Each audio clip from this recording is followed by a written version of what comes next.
Semiconductors లో Zener diode మీద ఒక ప్రాబ్లం చూడండి. Zener diode with 5 volts Zener voltage used to regulate an unregulated DC voltage of 25 volts. Zener diode actual గా reverse bias లో circuit లో connect చేసుకుంటే input voltage ఎంతైనా ఉండనివ్వండి, నువ్వు డోప్ చేసిన దానికి తగ్గట్టుగా అంతే వోల్టేజ్ కి రెగ్యులేట్ చేస్తుంది అనమాట ఈ జీనర్ డయోడ్. అదే మెన్షన్ చేశాడు, 25 volts ని 5 volts కి రెగ్యులేట్ చేసిందని మెన్షన్ చేశాడు క్వశ్చన్ లో. And 400 ohms of series resistance are there. ఇంకొక పాయింట్ ఏం మెన్షన్ చేశాడంటే జీనర్ కరెంట్ ఎంత ఉందని అంటే 4 times ద లోడ్ కరెంట్ అని. ఇక్కడ లోడ్ అంటే హై రెసిస్టెన్స్ ని లోడ్ అని అంటారు. వీడి దగ్గర ఉన్న కరెంట్ కంటే జీనర్ కరెంట్ 4 times ఎక్కువ ఉందని మెన్షన్ చేశాడు. అయితే లోడ్ కరెంట్ ఎంత, లోడ్ రెసిస్టెన్స్ ఎంత, ఇవి రెండు మనం ఫైండ్ అవుట్ చేయాలి. యాక్చువల్లీ 25 volts DC నుండి కరెంట్ అనేది ఈ డైరెక్షన్ లో ఫ్లో అవుతుంది అనమాట. సో ఈ డైరెక్షన్ లో ఫ్లో అయ్యేటప్పుడు ఈ సిరీస్ రెసిస్టర్స్ నుంచి ఈ జంక్షన్ దగ్గర కరెంటు డివైడ్ అవుతుంది రెండిట్లోకి. ఓకేనా, జీనర్ డయోడ్ లో ఉన్న కరెంట్ ని IZ అని రాస్తున్నాను, లోడ్ రెసిస్టెన్స్ లో ఉన్న కరెంట్ ని IL అని రాస్తున్నాను. సో టోటల్ కరెంటు ఏమేనంటే సిరీస్ కరెంట్ IS అని రాస్తున్నా.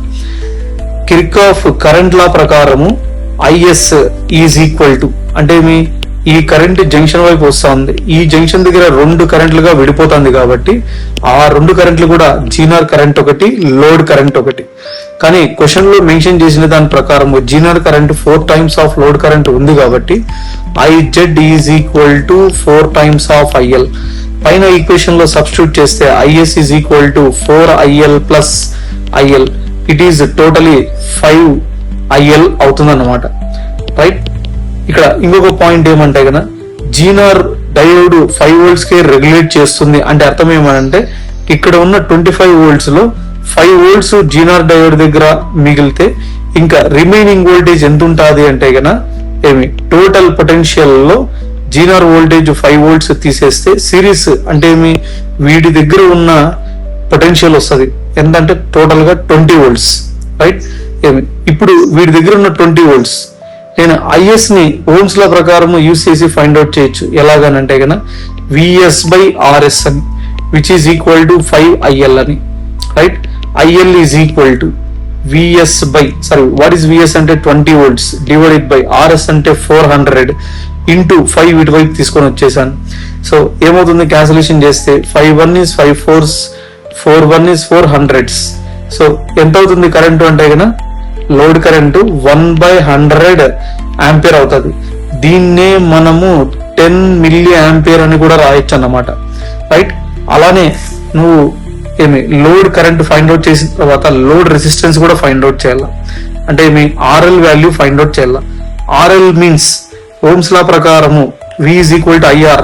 R means V/IL and VL. ఇక్కడ వాట్ ఈస్ VL అని అంటే ఈ జీనర్ డయోడ్ ఈ లోడ్ రెసిస్టెన్స్ రెండు ప్యారలల్ కాంబినేషన్ లో ఉండడం వల్ల జీనర్ డయోడ్ దగ్గర ఎంత వోల్టేజ్ అయితే డ్రాప్ అవుతుందో లోడ్ రెసిస్టెన్స్ దగ్గర కూడా అంతే పొటెన్షియల్ డ్రాప్ అవుతుంది. అంటే అర్థం ఏమంటే లోడ్ రెసిస్టెన్స్ దగ్గర ఉన్న పొటెన్షియల్ కూడా 5 volts. Right, then RL is equal to VL అంటే 5 volts, IL అంటే 1/100. సరే 1/100 పైకి వెళ్తే ఏమవుతుందంటే 500 ohms అవుతుంది అనమాట. సో ఇది లోడ్ రెసిస్టెన్స్, ఇది లోడ్ కరెంట్.